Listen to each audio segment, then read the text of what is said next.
Okay, there we go.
Can a question be asked, sir?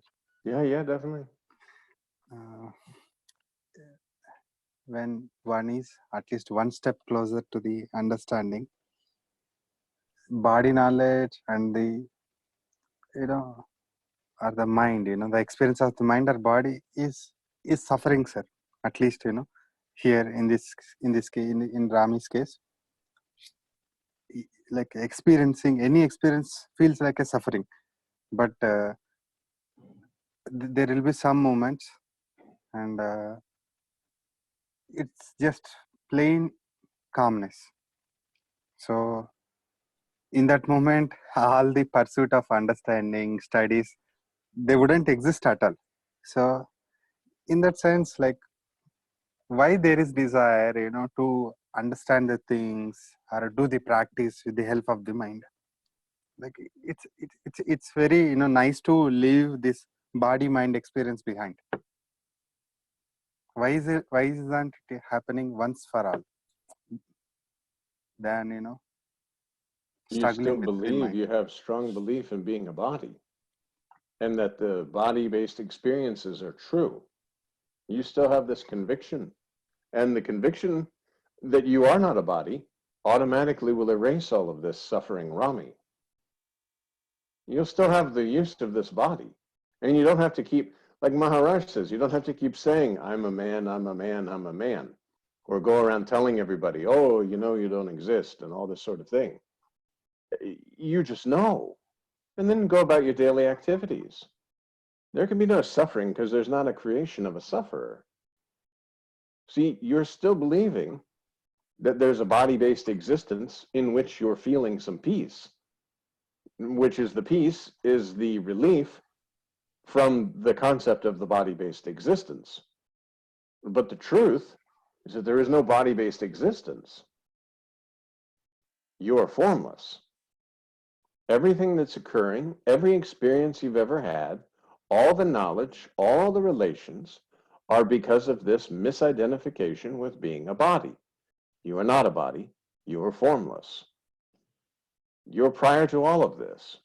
And even prior isn't exactly the correct word, because that's assuming that there's some stages or some actions. And like Maharaj says, there's no stages because you're formless. How can the formlessness that you are have stages or progress or regress or suddenly know itself and then not know itself? You are formless, and everything that's known is only through form.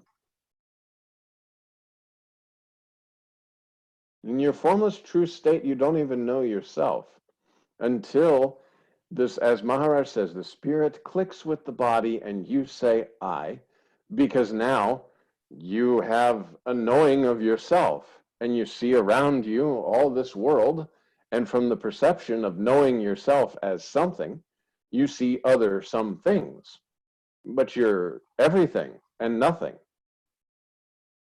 You are not body, you were not body, you're not going to remain the body. So when you say there's suffering, there's only a suffering with identification with the body, because your formlessness cannot suffer. How? The word suffering doesn't even occur because that came along with the body. The concept of suffering came along with the body. The concept of birth came along with the body. The concept of death came along with the body. The concept of spirituality came along with the body. The concept of God, Brahman, Atman, Paramatman, and Master came along with the body. Prior to beingness, prior to knowing yourself, prior to knowing this sense of existence, there was none of these. This is all within the illusion. Everything that's known is absolutely illusion and can be easily discarded.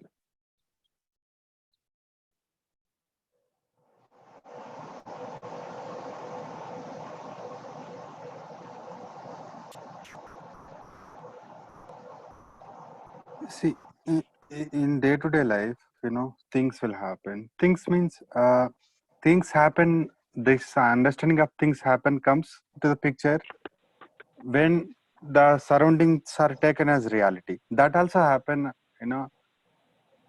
without any notice. So then again this drama will start. But how can be this intactedness, would be there, like without being, like you say now, like have dance but don't, like Yeah, do the dance but don't take the touch. touch. But suppose now, like outside some pandemic outbreak is there, or or we read something, like and like some Maharaj or some other ex Maharaj said something, and we try to understand with that. So that reading all those things and trying to understand is no way different than being afraid of the COVID-19 or being identified with the body. But as long as John Richards is there, as long as this session is happening, that okay, for few moments this understanding would be there. Like there is no awareness of anything. Just I don't know, like what is there. You're playing the role. Recently, in the past week, I've had two friends who've died and one who's very sick right now.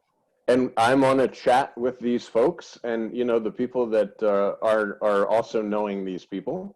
And I'm conversing and saying, prayers to this person and this person. And that's totally normal. That's the role of this body-based existence. But deeply, there's an understanding. This understanding is just, it's always here. It's formlessness. All of this is occurring within the form-based existence. And I'm formless. And yet, of course, like Maharaj says, you can play the king on the stage and then go home to a very shoddy apartment. You're not the king in your apartment. You're only the king while you have the role. So I absolutely know that even though I'm offering condolences for these friends and sending out the little emails and prayers, and it's heartfelt and sincere, but the absolute reality is there is no friends who have died. There is no one dying and no one is being born. But as Maharaj says again, you don't have to keep saying, I'm a man, I'm a man, I'm a man. I absolutely know that this body is male, and therefore I don't have to keep reminding myself of this fact, nor do I have to point it out to other people, hopefully. So I can easily, in the same sense, remain with my selfless self and be around other folks, and the texting and the emailing and the condolences. And these were friends. I mean, these were people who I saw every day for the last probably 8 or 9 years. Not every day, but like 3 times a week at least. And I knew them, and I went to picnics with them, and I hung out with them, and now they're no longer here. And even to feel a feeling of sorrow, okay, in the moment, but you don't dwell on this because you absolutely know. See, there are some folks who might use this and be like, oh my God, who's next? Like our friends are really dying. Like this this disease is seemingly doing really terrible things. And my mind could start to transmit this fear, so to speak, because of identification with the body form, that these things, but you remain with your selfless self. It's just like you play the role. You play the role very well. You know, my son is also very depressed right now. He's sleeping all day long and such. And I contact him on Skype and I say, hey, how you doing? And, try to get him into a routine and all this. But in the deepest sense, I know this is just the role. This body mind labeled John in the experience of the body-based existence, but it's not a torture. It's not I'm not flowing along with the thoughts of what could happen or what if or what this or what this. Nothing is happening. Nothing's ever happened. And nothing can happen because this body-based existence is absolutely illusion. And all experience is due to this false identification with a body. Without a body, you can't experience anything. That's obvious. If you're formless, how can you experience? You cannot. So within the dream, and we talked about before, because so many people, they look at this dream and they say, how can this be the same as my nighttime dream? But it's because in the nighttime, you have the concept of waking up and going to sleep, and you can't do that until you leave this body, until this body can no longer sustain the essence. That long dream, as Maharaj says, is continuous. This dream is body-based existence. I am somebody in a world having a life. Now, as long as you have this body, as Maharaj says, you do your job, do your duties, you don't take the touch. We could say the spontaneous action in the moment and leave it. The suffering you have to think about continuously, meditate on, oh, this is happening to me, and this could happen to me, and these are happening, and all this happening, and nothing's happening. Don't identify. And these things, like I said, I'll go for walks with people and chit chat, and we talk about all sorts of things. I'm not having to continuously say, oh, it's totally illusion and it doesn't. No, because I know myself in a real sense. But I don't have to keep thinking about that because there's nothing to think about. There will be a role that's played, spontaneous speaking in the moment, and the deep knowing that the speaker and listener are one and the same. And as long as there's identification with this body, I'll believe in the concept of separation brought on by the illusion, I am a body.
is actually by implication.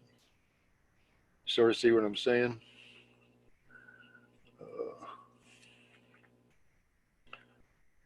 Whereas before I thought that this self was self, I could only know it by implication, but it's starting to become sort of self-evident that it just is.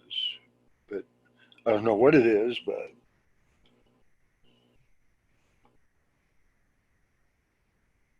so hopefully I can, I know my tendency is always to try to, my mind wants to have things explained. And, you know, I do have a habit of doing that, but it keeps me in a sort of a limited approach to what's here. I mean, yeah, whenever you try to explain anything, because see, prior to explanation, you are. Because the words that you're using to explain, you're prior to those. And all of the words you learned when you came along with the body and the body-based existence. So any words that you use are within the body-based illusion. And so then nothing's true and nothing's false, because nothing is. Again, we say illusion, and illusion is, again, a concept. We say illusion, that which does not exist. But why to speak about that which does not exist? Then you're going to, like I might start to try to turn that into an explanation that I know it's illusion or something. And that's just, exactly. Yeah. It's just everything that you've ever known, experienced, all the concepts, everything came along with the body. But you're not a body. You're formless. Always put it back to that. If you feel like you're suffering or you feel like you're trying to figure it out, you can even talk, like Maharaj says, talk to your inner master and say, Master, I seem to want to give this to mind, but I know you said I provide the power to this mind. So why to provide the power to something that will cause confusion when there's no confusion, because I'm prior to this mind that could cause the confusion using my power. And then I come up with these words, and the words seem to have their own existence. Yeah, well, this is Nisargadatta Maharaj says, you be very careful with words and concepts, because you build a world with your words and then you live in it. It's not good. You're affected. You're deeply affected by it. Yeah, because you start to say Brahman, and then you say, okay, is Brahman, is that the formless presence, or is Brahman the one that feels the formless presence? Well, but presence and Brahman came along with the body, which you are not. So discard all of that, remain with your selfless self. And it's sort of like really some kind of a miraculous presence. I don't know. It's like, it's unexplainable. That presence is your own self, which you can only know through the body form. Because of the concept of duality, you're able to know yourself through the body form. When you are within your own self prior to body, you cannot know yourself, as there's nothing to sort of sift through. It's like when the gold prospectors used to go and they would dip their little plates into the river mud and sift through for the gold. That's basically, this body is nothing but a plate to sift through for the gold that you are. A golden opportunity, as Maharaj says, that you are not body, and yet using this body, you can know yourself in a real sense. Without the body-based illusion of existence, you cannot know yourself, because there's nothing except yourself, and there is no plate to sift through and find the gold.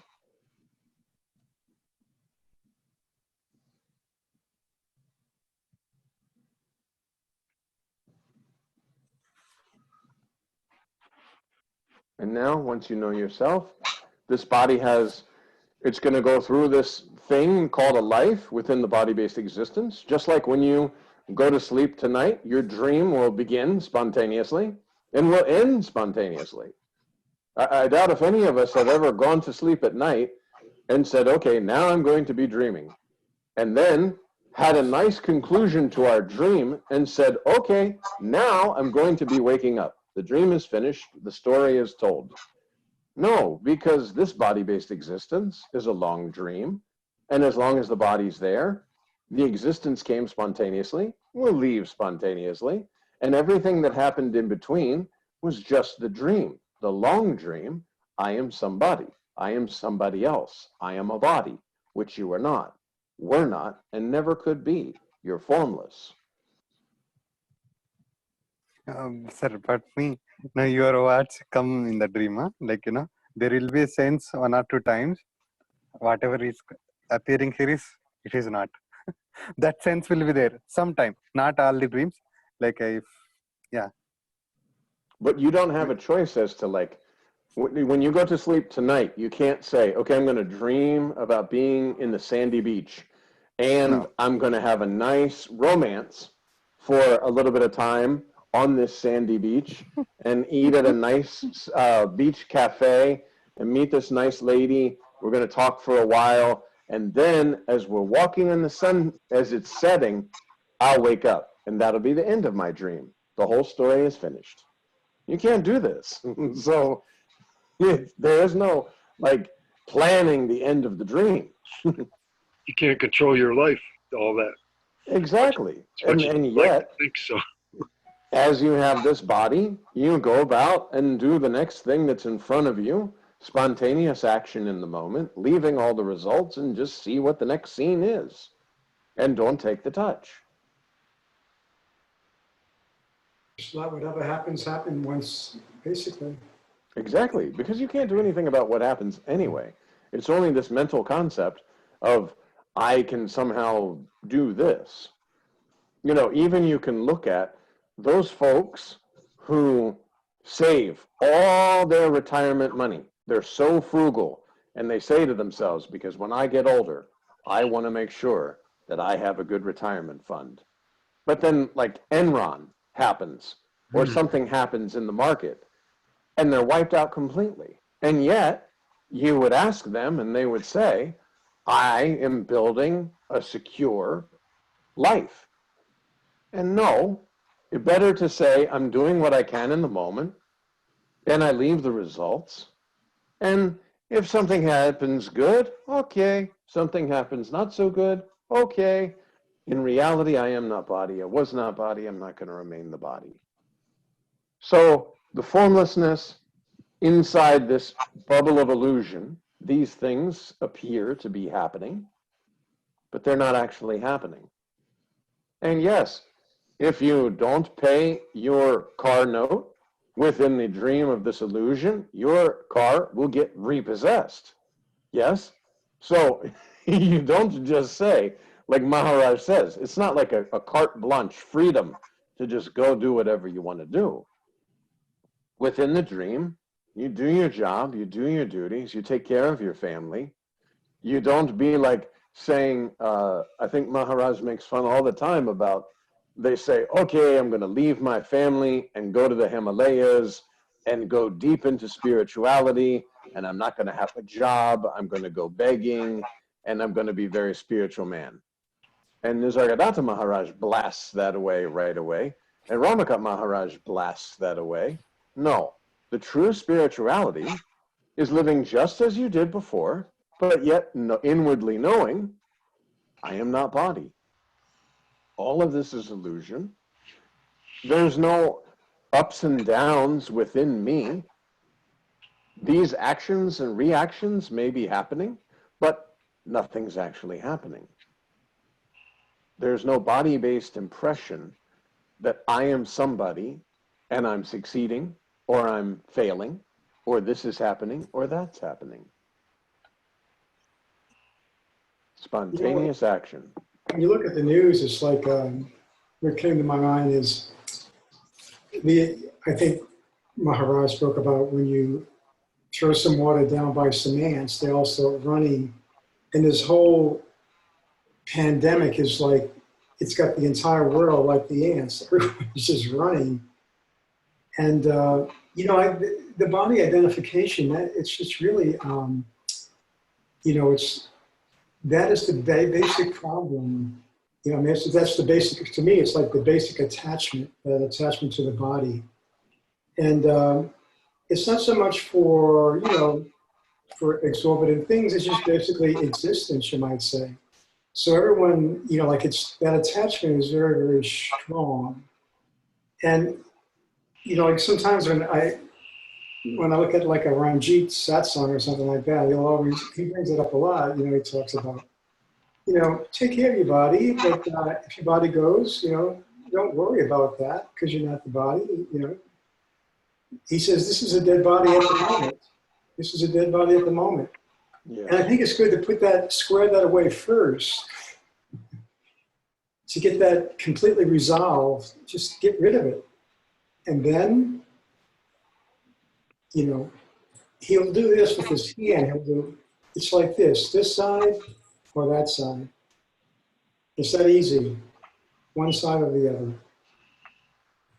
Either you're the attributeless, formless Parabrahma, or you are the body, mind, ignorance and knowledge.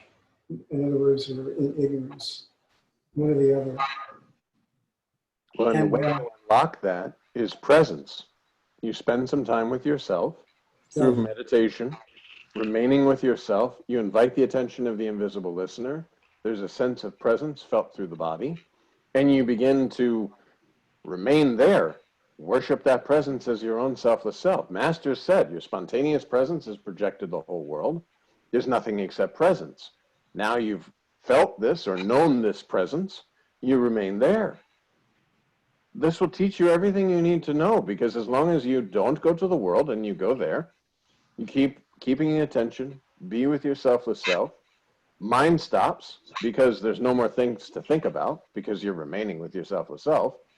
And then that's it. And it's not even, you're just no. And that should happen every single one of us. If we've even felt the presence once, that's yourself. Everything that's not that ain't you. I feel that most of the time, like presence, like I really feel pretty good. Every now and then, it's like the other day I was running down the street, just jogging, trying to get some exercise. And out of nowhere, this dog comes out and starts chasing me, trying to bite me. And it's like the mind will come at you like that. Out of, like you can be really in a place of, real inner peace, or you might say whatever.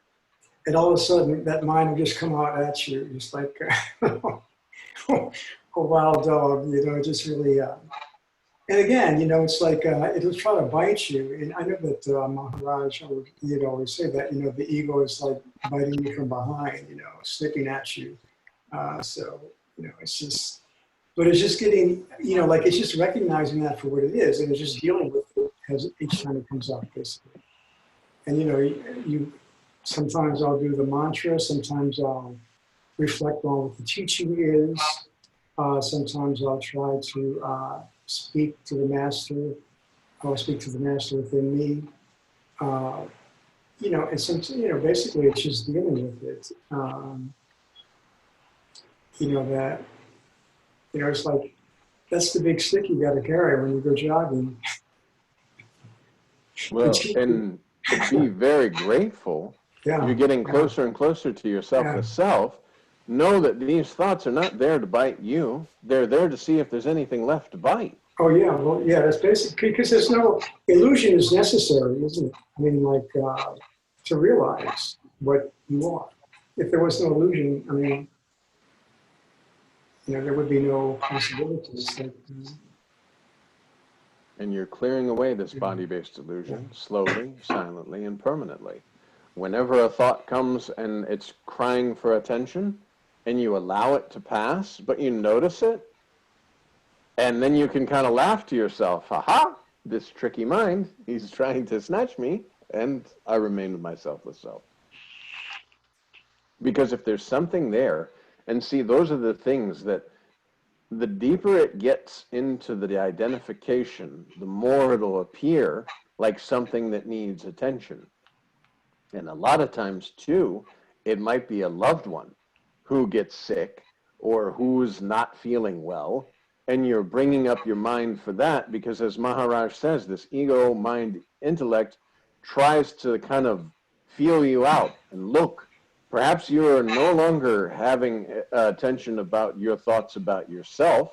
You know you're formless, and yet these thoughts will then come in and try to come from the backside about my sister or my brother who's not feeling well or not doing well. Oh, I hope they're doing well.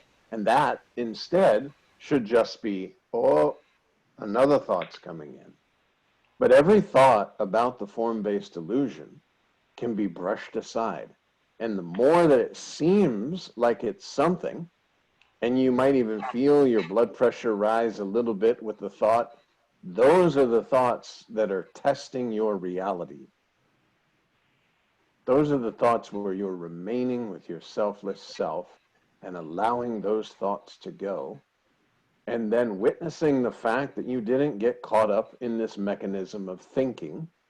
And then for my own self, when those things would happen, I would then make sure I go and bow to the master. The images of the master that I have in the house, if I was out jogging or walking and something like this happened and I saw it for what it was, I'd thank you, master. Thank you. You know, that was something that could have been something, and it was nothing. Thank you, master. Thank you.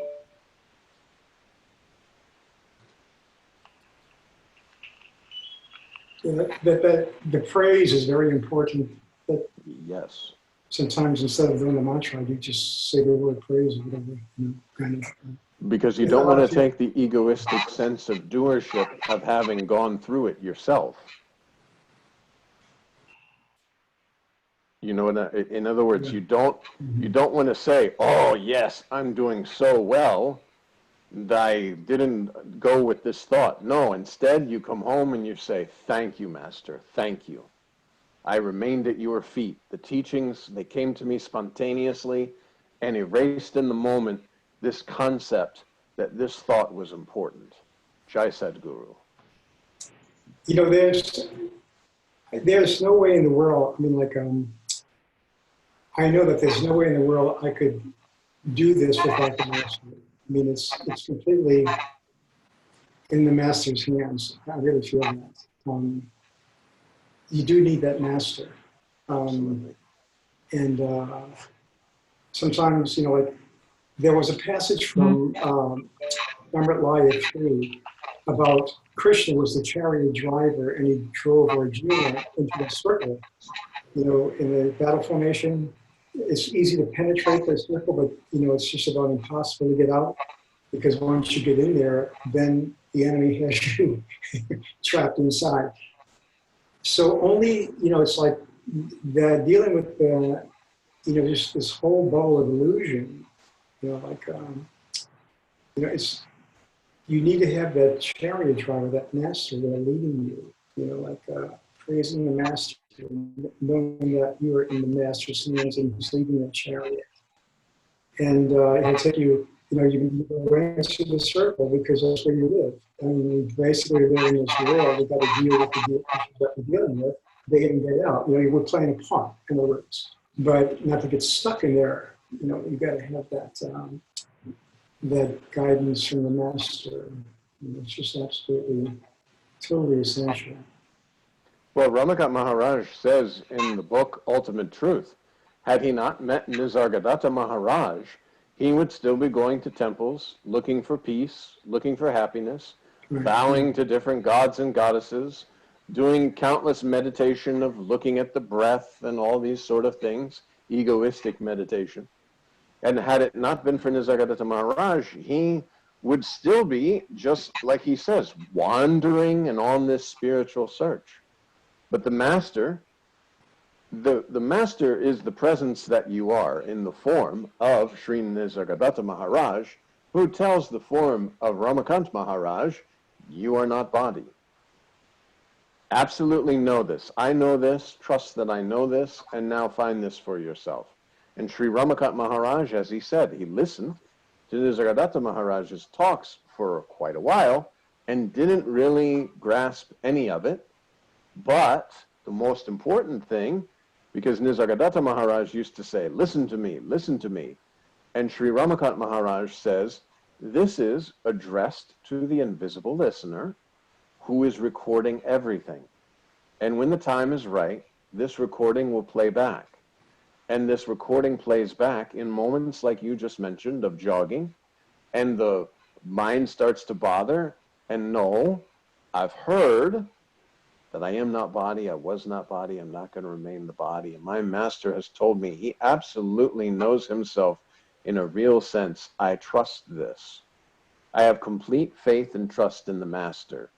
And now I know the master is this inner master and outer master is the same. The only reason there's an outer master is because I believe myself as a body form, and therefore I need an outer body form to explain to me that I am not body, I was not body, I'm not going to remain the body. Accept your selfless self. There's no God, no Brahman, no Paramatman, no master. Nothing is there. Everything that appears is illusion. And I think that's beautiful.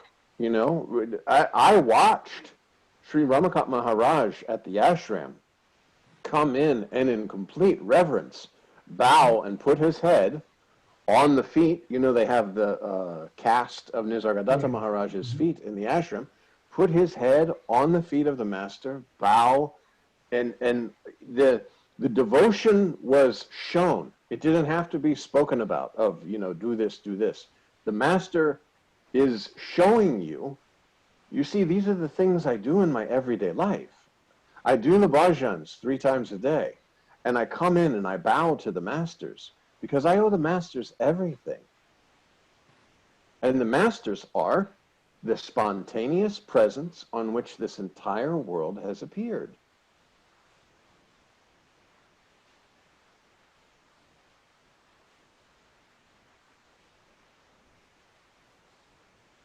Many people on WhatsApp said that Maharaj showed how to leave the body most beautifully. I wasn't there in that time, so I didn't see.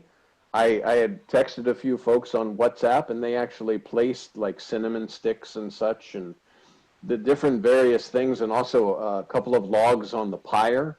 I had some ashram devotees of Sri Ramakant Maharaj and the family.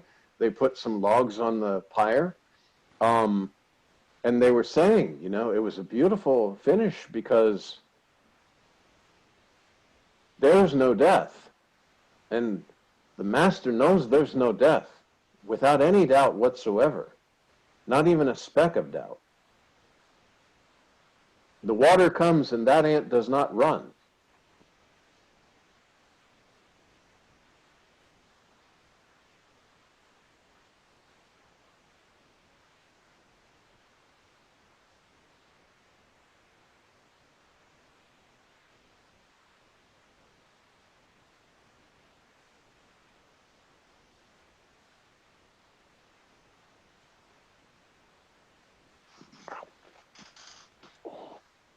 Been in this chair, this body on my butt has been in this chair all day at work, and now here in the, so I have to scoot a little bit.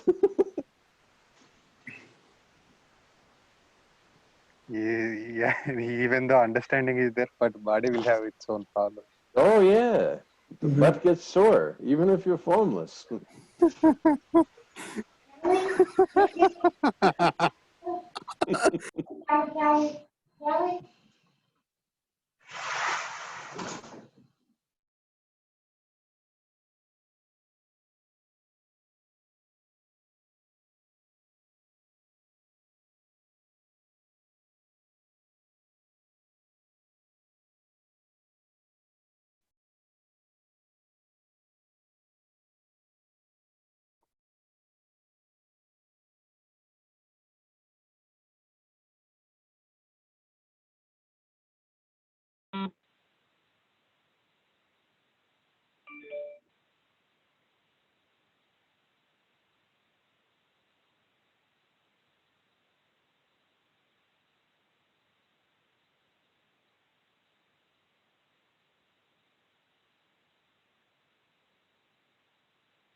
The other thing that I'll say too about being with Sri Ramakant Maharaj, he was not acting spiritual. You know what I'm saying? He just was. He was naturally free in his being. And it wasn't like, acting spiritual. He was just very natural in everything, spontaneous action. And it was very beautiful to see, like eating cookies and drinking the tea and everything and walking. And when we were out, he was never like, I am a master, or, oh, bow to me, or wire. Even when people bow to him, he's just in spontaneous action. Okay, it's good. But there's no egoistic sense. You could see there's absolutely nothing there. There is a body form being used by presence that absolutely knows that it's presence using that body form. And that there is no Sri Ramakant Maharaj as an idol or something like this. It wasn't like that. And that I think is so important, because in the doing your job, doing your duties, you don't have to try and be spiritual. You don't have to try and be anything. As a matter of fact, if there's an idea or a concept of trying to be something, then you're creating a body-based, I am somebody else trying to do something to appear as if I'm not a body. It's not needed. You know yourself in a real sense, that spontaneous conviction. Oh, so that I am that. Presence. Okay. Okay. That's it. Now I can go out and I can be among my friends. I can be very casual. I can laugh at jokes. I can move around and do all these sort of things, but inwardly absolutely knowing I am not body, I was not body, I'm not going to remain the body. But as Maharaj says, I don't have to keep telling myself that. And nor do I need to tell other people. Like if I see somebody, quote, doing something and, oh, that's not very spiritual or whatever. No, because it's all the one presence animating all these dead bodies, all these forms. Every form is a lump of goo, a conglomeration of the 5 elements that the formless presence is moving around as a one-man show. And that is only within the body-based existence, because the reality is none of that even is. There is only presence without a knower, without knowing, and without any knowledge of anything.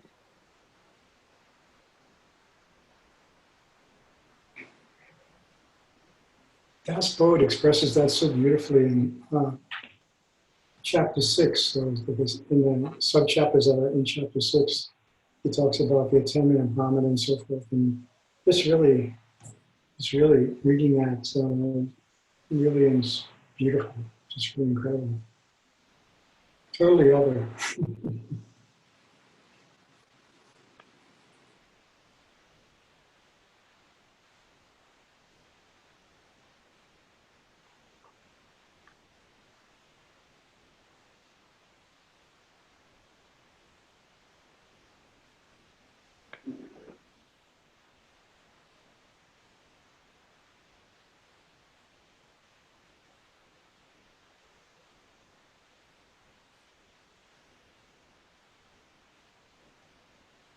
So should we stop there? Okay. Okay, thank you. Thank you, thank you. Thank you. Yes, Thank you. Thank you. Thank you.